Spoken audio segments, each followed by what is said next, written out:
Welcome back, students, in my YouTube channel Economic Amazon. Hope you are excited about the second part of this chapter. The chapter heading is Price Elasticity of Demand.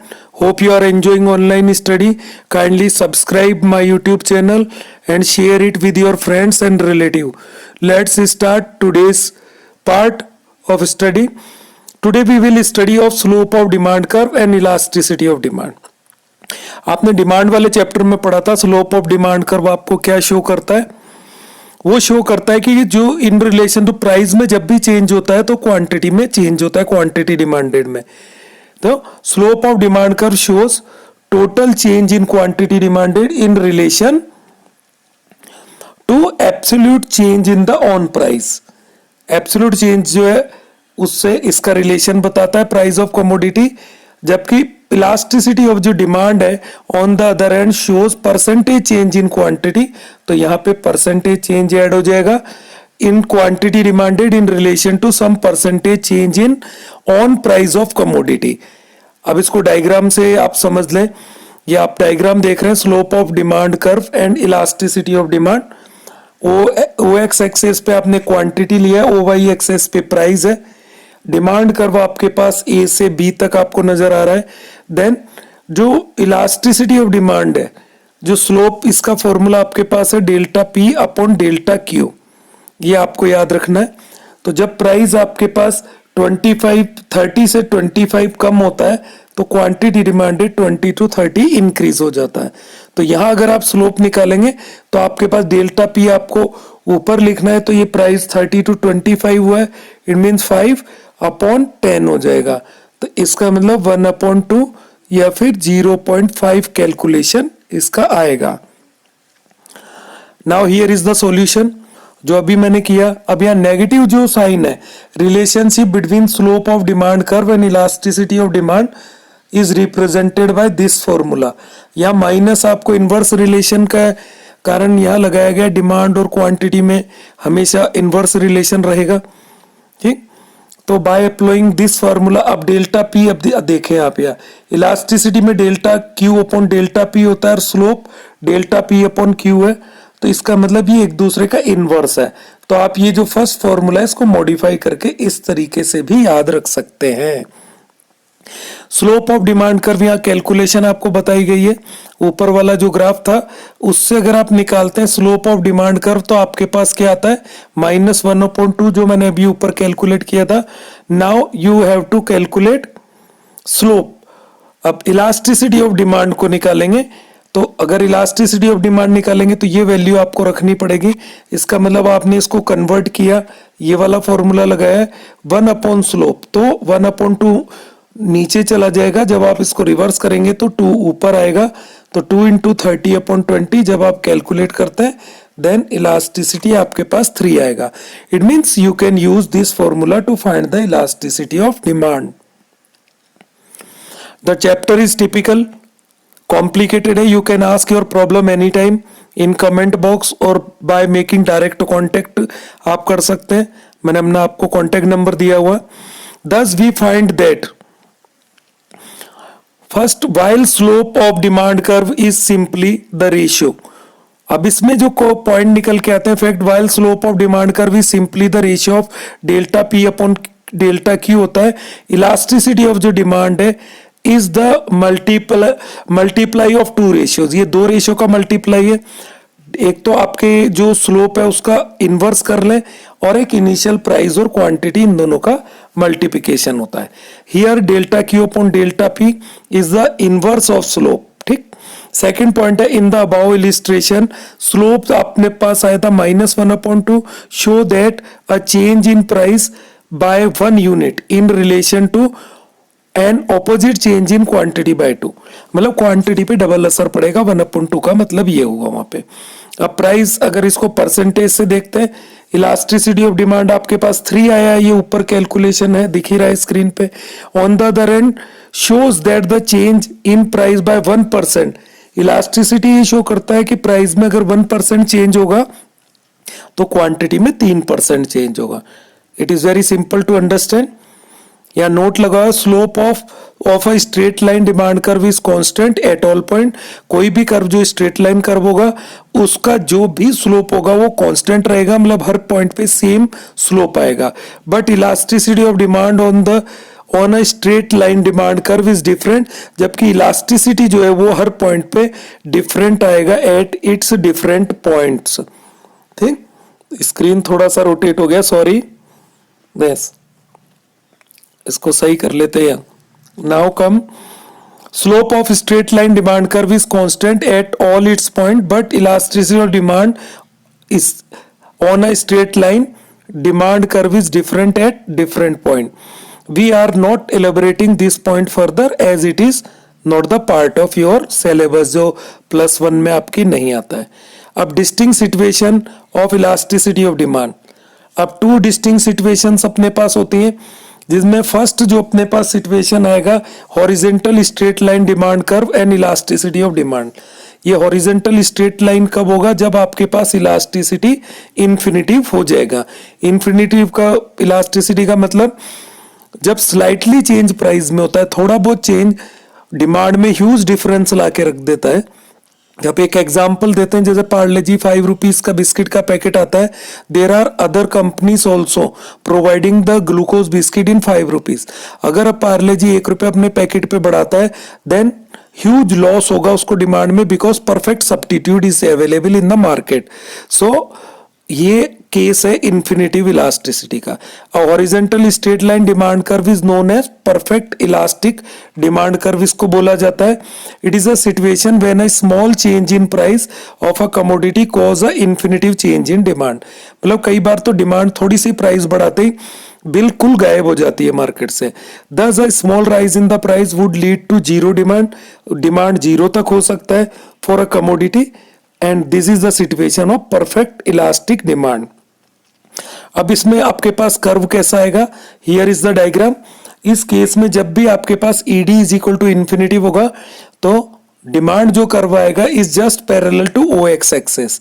It means यहां सिर्फ quantity change होगी। You can purchase any quantity on the same price from the market. जैसे अगर आप चीनी लेने जाते हैं 38 रुपीज केजी है, then you can buy any quantity of the sugar on that price. 38 पे आप 10 केजी लें, 20 केजी लें, 50 केजी लें। So this is the diagram कि इसमें डिमांड कर्व कैसा आता है जब परफेक्ट इलास्टिक होती है गुड, तो parallel to OX axis horizontal line आएगा ये ना। तो ये फर्स्ट आपके पास डिस्टिंक्ट सिचुएशन था। अगर आप इसको फॉर्मूले में देखेंगे तो ED is equal to 1 upon slope of demand कर P अपॉन Q।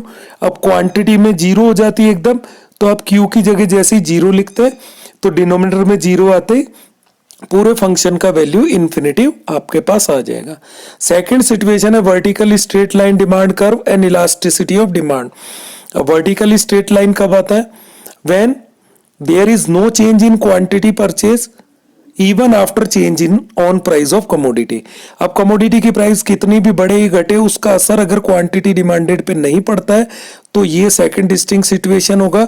इस कंडीशन में जो डिमांड कर्व है वो OY एक्सेस के पैरेलल वर्टिकल लाइन आएगा।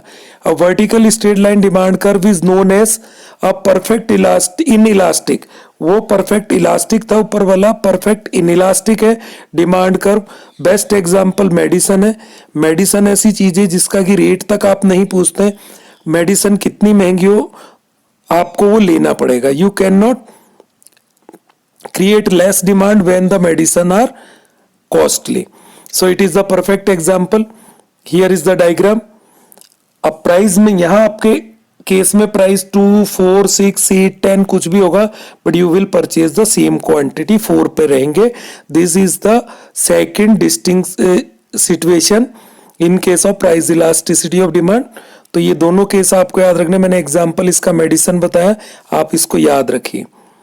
Now situation third, rectangular hyperbole demand curve and elasticity of demand. ये अपने पास थर्ड सिचुएशन है। अब what is the rectangular hyperbole demand curve? It is a demand curve which have constant slope. Actually straight line curve का जो slope होता है वो तो कांस्टेंट होता ही है, बट इसके अलावा रेक्टेंगुलर हाइपरबोल एक ऐसा कर्व है जिसका स्लोप भी कांस्टेंट होता है हर पॉइंट पे। इसका शेप जैसे इस तरीके से आएगा, बट इसका जो स्लोप है हर पॉइंट पे सेम होगा, that is why it is called rectangular hyperbola. और ऐसा किस सिचुएशन में होता है, when ED is just equal to 1। जब आपके पास प्राइस इलास्टिसिटी यूनिटरी होगा तो वो उसका शेप जो है डिमांड कर्व वो रेक्टेंगुलर हाइपरबोल आता है। Rectangular hyperbola is a curve under which all rectangle areas are equal. इसमें जो रेक्टेंगुलर एरिया बनते हैं वो सब एरिया रेक्टेंगल बनते हैं, उनका एरिया सेम आता है। अभी डायग्राम में समझते हैं।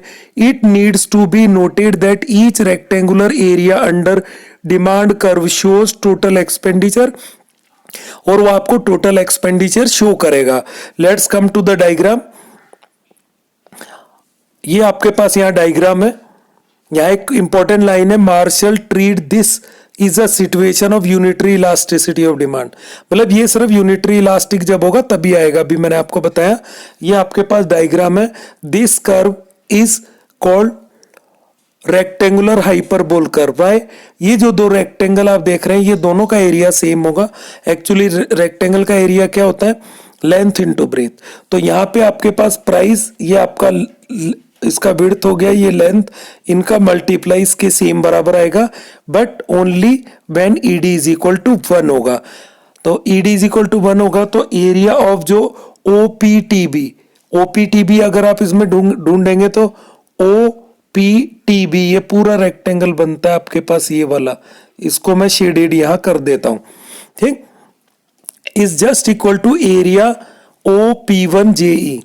OP1JE ये वाला एरिया जो है, आपको दो तरीके के रेक्टेंगल नजर आ रहे हैं, इसको एक बार मैं दोबारा आपको बता दूंगा।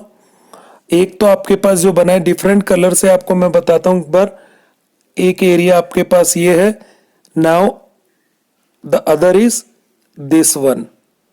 इन दोनों का एरिया यहां सेम होगा। ये रेक्टेंगुलर हाइपरबोल जब ईडी इज इक्वल टू 1 होगा। Now come to focus zone elasticity, elastic and elasticity demand. Elastic demand क्या होता है, demand of a commodity is often categorise as elastic and inelastic. इसमें categorise किया जाता है, demand for a commodity is elastic. अब demand elastic कब कहलाएगी, पॉइंट टू बी नोटेड है when ED is equal to more than 1। अगर ED की वैल्यू 1 से ज्यादा आती है then it is called elastic demand. Implying that percentage change, इसका मतलब क्या होता है, परसेंटेज चेंज जो भी होगा डिमांड में वो ज्यादा होगा प्राइस से।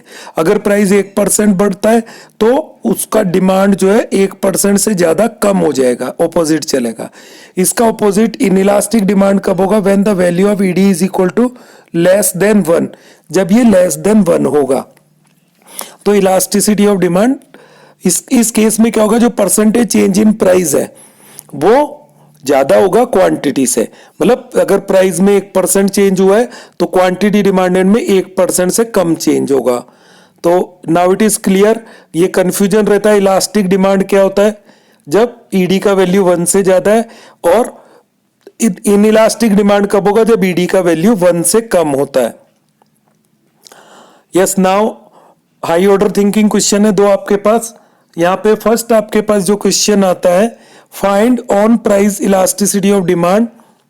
आपको price elasticity of demand find करना है when 5% increase in price causes 5% increase in expenditure. अब 5% आपके इंक्रीज हुआ है प्राइस में, 5% इंक्रीज कर दिया आपने एक्सपेंडिचर में, it means you are buying the same quantity.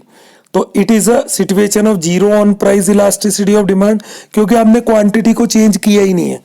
जितना क्वांटिटी आप पहले लेते थे आपने अपना एक्सपेंडिचर बढ़ा दिया है, तो ये आपके पास अलग केस हो गया प्राइस। तो क्या हो जाएगा, जीरो हो जाएगा। It is a situation of zero on price elasticity, क्योंकि जब भी प्राइस में कोई चेंज नहीं होगा तो वहां पे क्वांटिटी में आपके पास जीरो आ जाएगा। Because it in response to increase in price expenditure on commodity increase, proportionately increase हो गया expenditure to the extent that total purchase of the commodity remain constant। अब उसकी क्वांटिटी चेंज नहीं हुई है। सेकंड क्वेश्चन है, why is demand for water inelastic. इसके कई कारण हो सकते हैं। एक तो वाटर जो है is available everywhere, basic necessary है हमारी लाइफ की, we can not live without it. यह आंसर यहां मेंशन है। Now come to the factor affecting price elasticity of demand.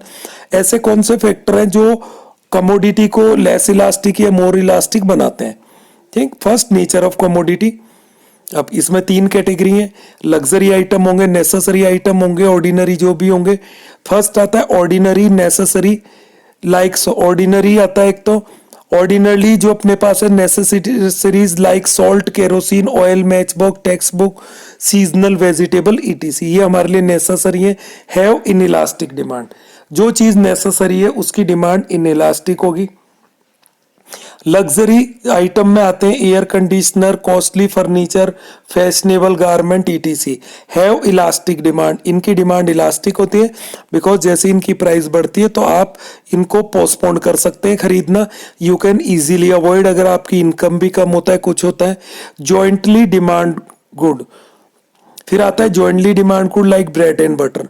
अब ये जॉइंटली है, कॉम्प्लीमेंट्री गुड्स है, पेन और इंक, कैमरा एंड फिल्म। ठीक, ordinarily shows a moderate elasticity of demand, इनकी इलास्टिसिटी मॉडरेट होता है, मतलब न ज्यादा कम न ज्यादा होगा। For example, rise in the price of butter will not substantially reduce it's demand if the demand for bread has not decrease. अब बटर की प्राइस बढ़ जाती है तो बटर की डिमांड तब तक कम नहीं होगी जब तक डिमांड ब्रेड की कम नहीं होगी।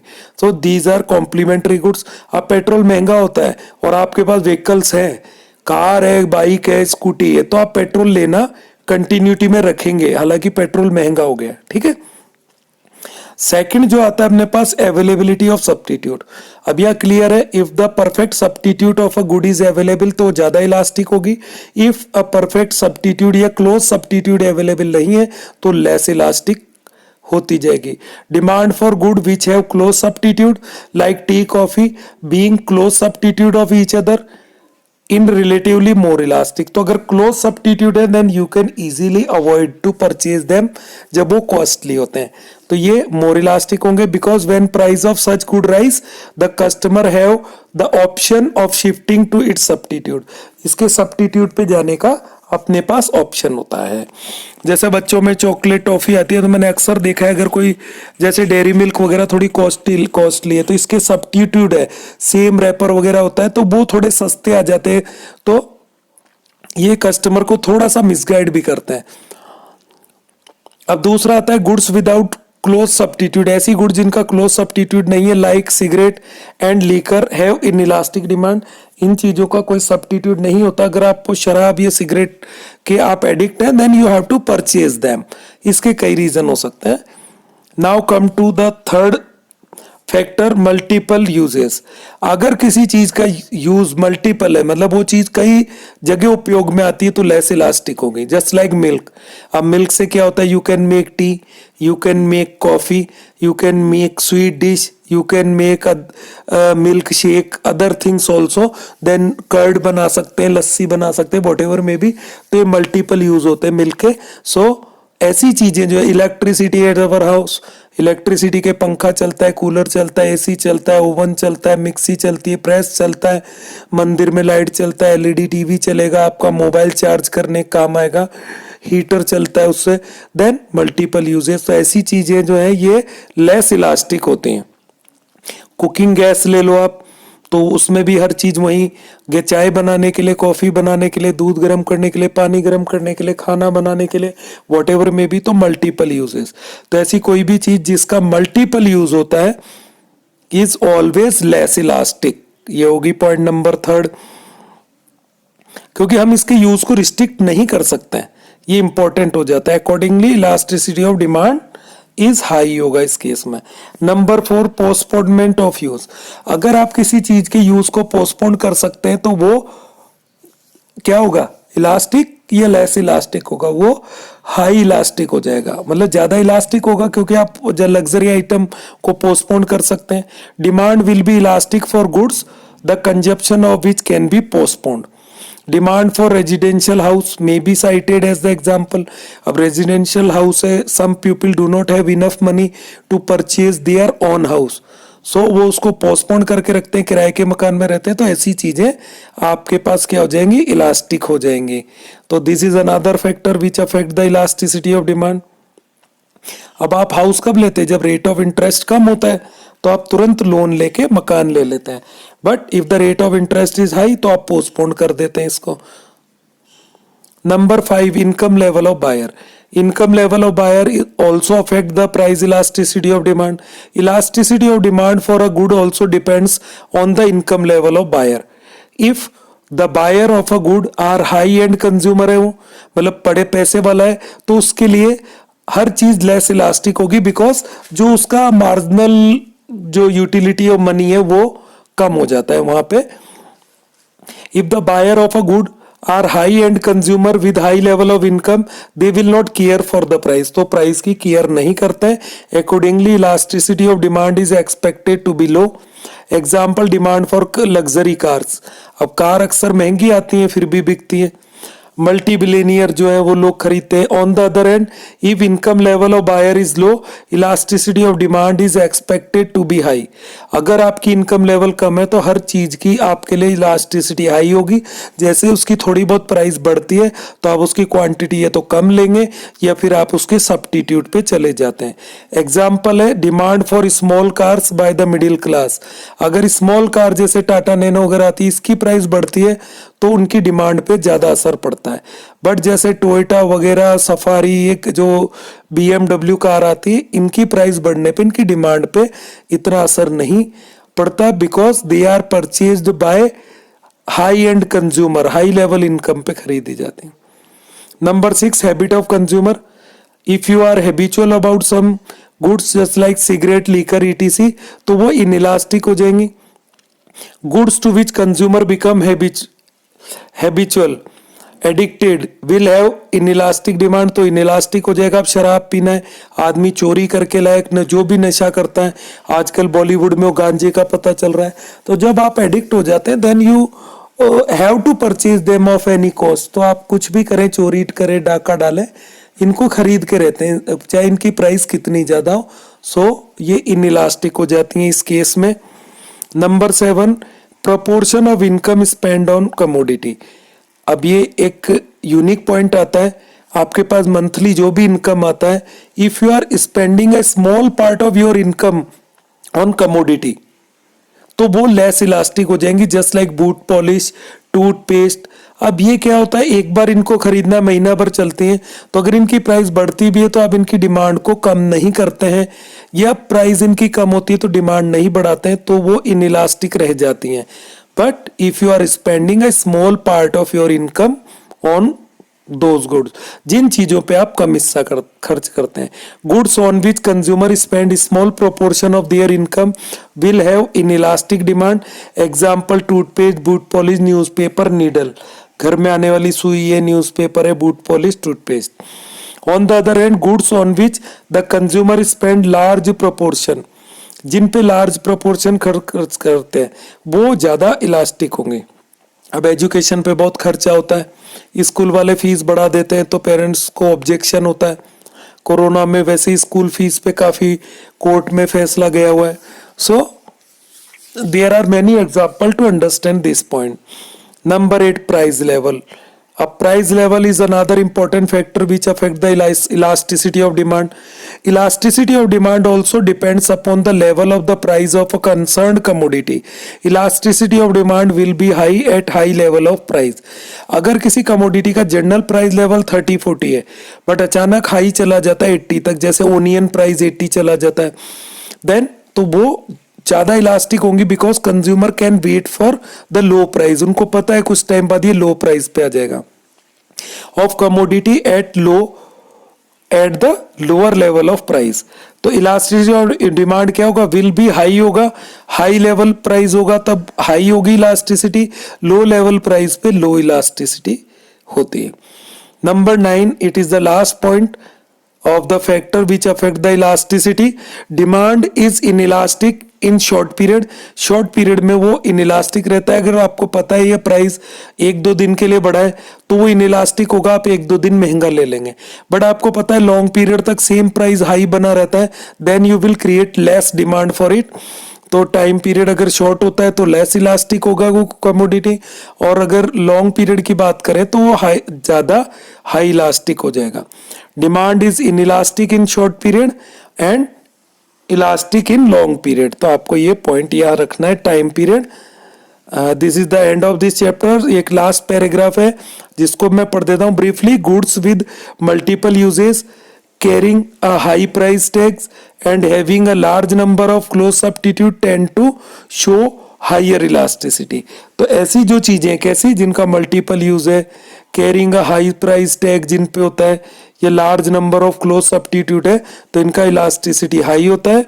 Demand then the good which have low price are essential life है और क्लोज सब्स्टिट्यूट है, ये लो इलास्टिसिटी को शो करते हैं। Hope you are enjoying online study with me. You can collect your short notes from here by pausing your screen. यहाँ सभी फॉर्मूले मेंशन है। Hope you are enjoying. if you are not facing any difficulty, once again it is my humble request, kindly subscribe my YouTube channel, press the icon button for further notification, share it with your family member and friends also. Thanks a lot. Now we will see with a new chapter in next video.